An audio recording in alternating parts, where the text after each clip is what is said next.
শুভেচ্ছা। আইন বিষয়ক উপদেষ্টা আসিফ নজরুল মাইলস্টোন স্কুলের ঘটনার পরে তাকে অপ্রকৃতিস্থ মনে হচ্ছে।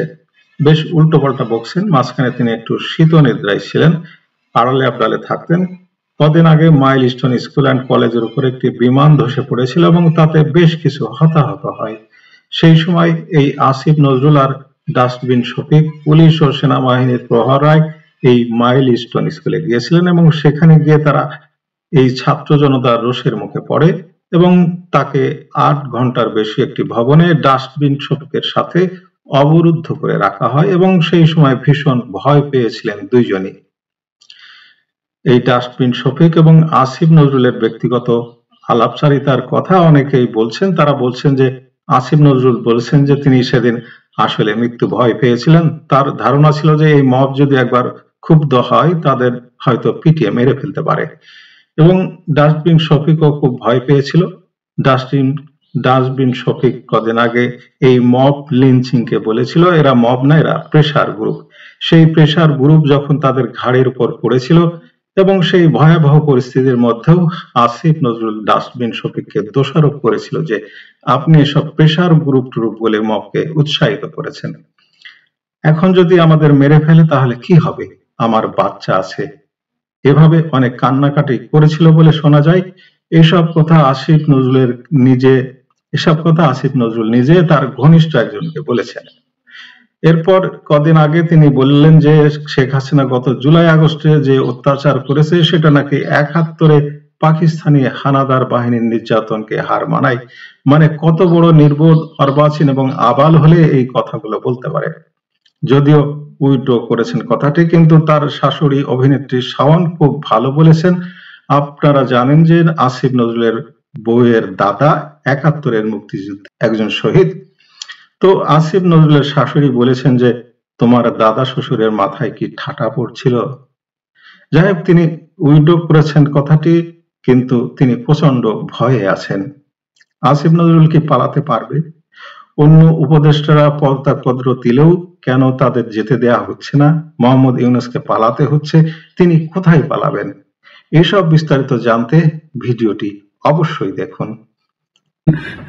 এই ইউনূস সরকারের অন্যতম নাটের গুরু এই গুটিবাজি করে যে এটা হলো আসিফ নজরুল। এই আইন সেক্টরটাকে একদম ধ্বংস করে ফেলছে। আপনি বিচারের নামে বাংলাদেশে যে প্রহসন হচ্ছে এটা সামরিক স্বৈর শাসনের আমলে এতটা বোধহয় ছিল না। অ্যাটলিস্ট আমাদের যে কোর্ট গুলো আছে, লোয়ার কোর্ট, হায়ার কোর্ট, সেই কোর্টে বিচারের নামে এরকম প্রহসন কখনোই হয়নি, কিন্তু আসিফ নজরুল সেটা করছে এবং প্রচুর তার বিরুদ্ধে টাকা পয়সা আত্মসাৎ করার অভিযোগ উঠেছে। এই অভিযোগটা কিন্তু আমাদের না, এই অভিযোগ তাদের পক্ষের ইউটিউবাররাই বলছেন। কত হাজার কোটি টাকা হাতায় নিছে, আমেরিকায় বাড়ি করছে, এইসব তাদের পক্ষের লোকজনই বলে, আমাদের বলতে হয় না। কিন্তু যেটা হয়েছে যে এখন তিনি বুঝতে পারছেন যে জনগণ তার বিপক্ষে চলে গেছে। গত জুলাই আগস্টে তিনি যে একটা হিরোর ভাব নিয়েছিলেন, হ্যাঁ, এখনো ভিডিও ক্লিপ ঘুরে বেড়ায়, 1 বছরে তার মুখোশ এমন ভাবে উন্মোচিত হয়েছে। এখন তিনি বলতেছেন যে সবাই আমার দোষ দেয়, কিন্তু আমি আসলে এই সরকারে অত প্রভাবশালী না। এই সরকারকে মেইনলি চালায় হলো এই গৃহায়ন ও গণপূর্ত মন্ত্রণালয়ের উপদেষ্টা, এই যে মানবাধিকার কর্মী, অধিকার নামে যার একটা এনজিও ছিল, এই আদিলুর রহমান খান শুভ্র। এই আদিলুর রহমান খান শুভ্র আর পরিবেশ বিষয়ক উপদেষ্টা সৈয়দা রিজওয়ানা হাসান, এই দুইজন নাকি ইউনূস সরকারকে চালায়। এবং এই আদিলুর রহমান শুভ্র আপনাদের খেয়াল আছে কিনা, 1991 সালে তিনি মুন্সিগঞ্জ 1 আসন থেকে নির্বাচন করেছিলেন এবং সেই নির্বাচনে 1,22,255টি ভোট কাস্ট হয়েছিল এবং তার মধ্যে সে পেয়েছিল 249টি ভোট। তো এদের জনভিত্তি, এটা একটু জানিয়ে রাখলাম, এগুলো আমাদের একটু জানা দরকার। তো এখন নজরুল দোষ চাপাচ্ছে এই আদিলুর রহমান খান আর সৈয়দা রিজওয়ানা হাসানের উপরে যে তারাই এই সরকারকে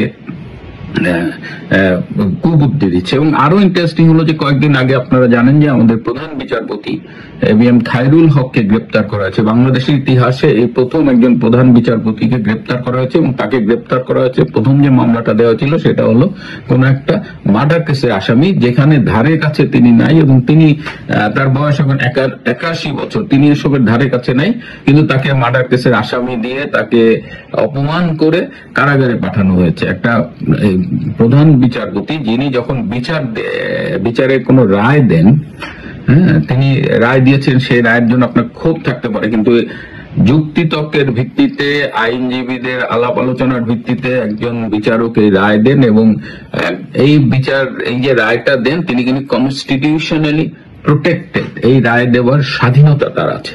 তারপরেও খায়রুল হককে এই আসিফ নজরুল যেভাবে অপমান করলেন, এবং এখন বলছেন যে আদিলুর রহমান শুভ্র আর সৈয়দা রিজওয়ানা হাসানের মদদে এই খায়রুল হককে গ্রেপ্তার করা হয়েছে। এর মধ্য দিয়ে যেটা বোঝা যাচ্ছে যে উপদেষ্টাদের মধ্যে কিন্তু অলরেডি কাপাকাপি শুরু হয়ে গেছে। আপনারা জানেন যে 3 জন উপদেষ্টা কিন্তু পদত্যাগপত্র সাবমিট করে রেখেছে, ডক্টর ইউনূস সেটা এখন অ্যাকসেপ্ট করেনি। ডক্টর ইউনূস বলছে যে আমরা একসাথে আসছি, একসাথে যাব। আরো অন্তত 5 জন উপদেষ্টা এই মুহূর্তে পদত্যাগ করতে চান, কিন্তু সবারই এই ডক্টর ইউনূস পদত্যাগপত্র অ্যাকসেপ্ট করছে না। আর আসিফ নজরুল ভীষণ ভয় পেয়ে গেছে। আসিফ নজরুলের আরেকটা হিসাব বাকি আছে, যে ভারতের 26 লক্ষ লোক বাংলাদেশে কাজ করে, এটাও তিনি পরে উইথড্র করেছেন। পরে ওনাকে যখন চার্জ করা হলো কদিন আগে, আবার উনি বললেন আমি তো ভুল বলেছিলাম, আমি সেই ভুল স্বীকার করেছি, কিন্তু এই ভুল স্বীকারটা গ্রহণ করা হয়নি। তিনি যে ভারতের বিরুদ্ধে যে বিদ্বেষ ছড়িয়েছিলেন, তার মধ্যে অন্যতম স্টেটমেন্ট ছিল এটা যে ভারতের 26 লক্ষ ভারতীয় বাংলাদেশে কাজ করে, যা সম্পূর্ণ মিথ্যা, এবং সেই মিথ্যার জন্য তার কিন্তু ওই ভুল স্বীকারের বাইরে কোনো মাসুল দিতে হয়নি। সুতরাং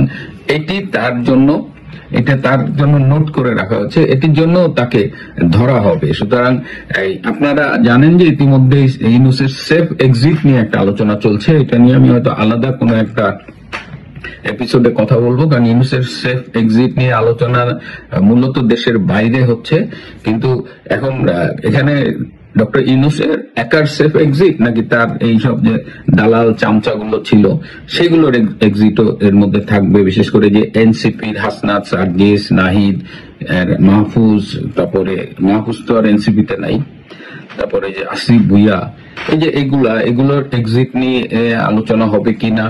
আসিফ নজরুলের এক্সিটটা কিন্তু প্যাচ লেগে গেছে, মানে অন্যদের যাই হয় হোক, আসিফ নজরুলের ব্যাপারে একটা লোকাল সুপার পাওয়ার, দক্ষিণ এশিয়ার একটা সুপার পাওয়ার কিন্তু স্পেশালি আগ্রহী যে আসিফ নজরুলকে তারা দেখে নেবে তার এই ভূমিকার জন্য। এইটা আসিফ নজরুল আবার জানেন। এটা জানার ফলে আসিফ নজরুলের মধ্যে একটা বাড়তি হৃদকম্প চলছে। আসিফ নজরুল দেশের বাইরে পালিয়ে যাবার ব্যাপারে, তার কিন্তু আমেরিকার ভিসা আছে, তার স্ত্রী আমেরিকান একটি প্রতিষ্ঠানে কাজ করেন, এবং সেই স্ত্রীর কারণেই আমেরিকার সাথে তার একটা বাড়তি যোগাযোগ। তো সেই কারণে সে আমেরিকায় পালিয়ে যাবার একটা প্ল্যান করে রেখেছেন। আমেরিকায় না হলে অন্তত কানাডার ব্যাপারেও তিনি খোঁজ খবর নিচ্ছেন, কিন্তু তাকে যেতে দেওয়া হবে কিনা সেটা এখন $1 মিলিয়ন প্রশ্ন। এই অবস্থায় আমরা অপেক্ষা করি। এই আসিফ নজরুলদের মতো বুদ্ধিবেশ্যাদের আমাদের চিহ্নিত করে থাকা দরকার। এরা তাদের ক্যারিয়ারের জন্য এমন কিছু নাই করতে পারেন। আপনারা জানেন যে এই ঘাতক দালাল নির্মূল কমিটি জাহানারা ইমামের সাথে তিনি থাকতেন, জাহানারা ইমামকে তিনি মা ডাকতেন। আবার যখন তার পিএইচডি করার একটা সুযোগ আসছে, তখন তিনি ইউটার্ন দিয়ে তার ডিপার্টমেন্টে এক জামাতপন্থী শিক্ষক ছিল, তার কাছে যে সারেন্ডার করেছেন।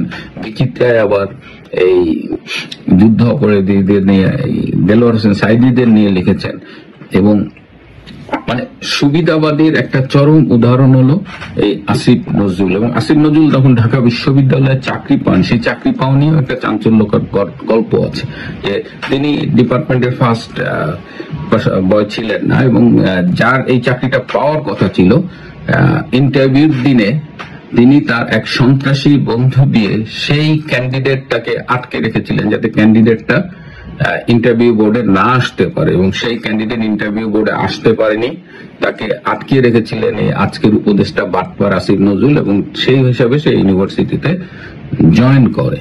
তো এরকম একটা লোক যখন জাতির বিবেক হয়, তখন সেই জাতির সামনে কেবলই অন্ধকার। ভালো থাকবেন, অনেক ধন্যবাদ বন্ধুরা।